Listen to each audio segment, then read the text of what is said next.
this technology is so new, if your minds are anything like ours, you sort of stretch them out to understand what it can do, and then you sort of turn your mind for half a second and it snaps back.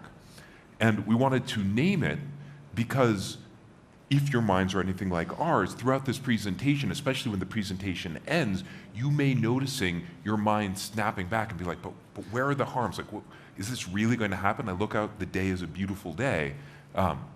And we just want you to mark that and note the rubber band effect. So Asa and I co-founded the Center for Humane Technology, which is really, we're a nonprofit organization that has been working to catalyze a humane future, to harmonize technology with society. You may know our work from social media and the social dilemma. And in this presentation, you're going to hear about a lot of the dark side of AI. But we want to assure you we are very aware of the good side. In fact, exactly. So the other project I work on, been working on it since 2017, is using AI to translate animal communication, like break the interspecies communication barrier. It's incredibly fun. And I think the reason why I bring it up is that we recognize the very real benefits of AI. And our goal is to say, how can we realize those benefits of AI? Because it's very hard to realize them if they land in a broken society. And maybe we should say before we go to the next slide that the reason that we're doing this presentation is because people, back in January, February, Asa and I got a call from people inside of the major AGI companies, people who are building AI, OpenAI, Anthropic, Microsoft, et cetera. And they told us that basically there was going to be a 10x leap in capabilities when GPT-4 was coming out. And then there was going to be another 10x capabilities after that. And that the world was not ready, and that this was being released in a way that they thought was reckless, and that the safety teams felt that this is not going at a pace that we can get this right.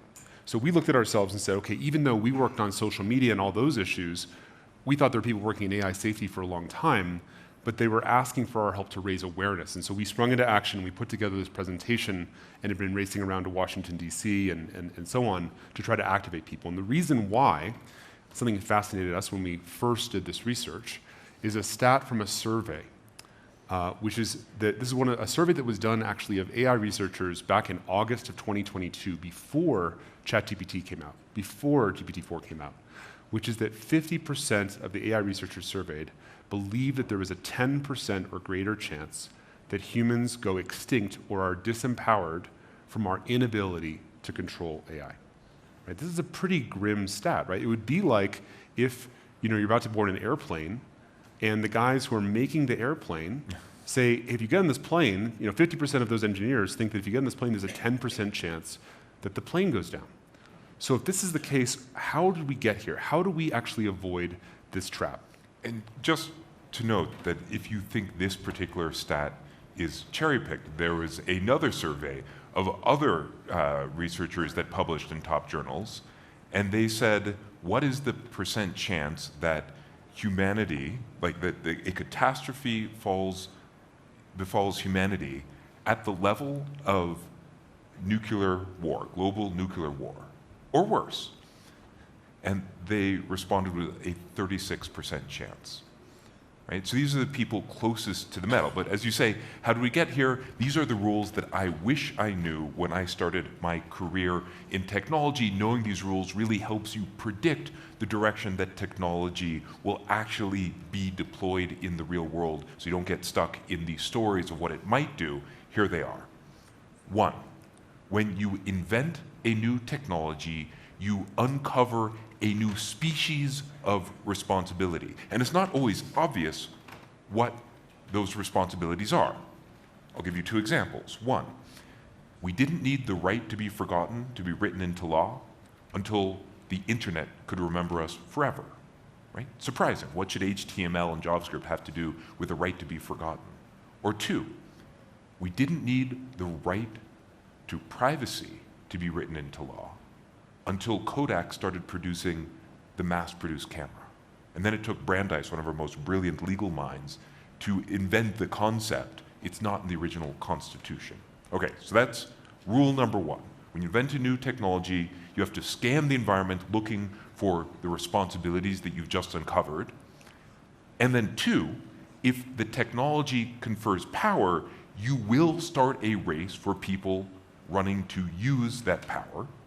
And then three, if you do not coordinate, that race will end in tragedy. And these rules really came out of our work on the social dilemma, the social media problem. So how many people here have seen the Netflix documentary, The Social Dilemma? Okay, a good, maybe half of you. So this was a film that came out in 2020, and was really the premise of it is that when I was at Google as a design ethicist, I saw that there was this race for attention, that Google, Instagram, Facebook, Snapchat, et cetera, TikTok, are all in a race for your attention. So they started this race to the bottom of the brainstem to get our attention. Who's better at addicting you, getting your kids addicted, creating virality in news, et cetera. And that was really what we saw as the key diagnosis between what was going wrong in technology and social media. And you can think of social media as really first contact between humanity and AI.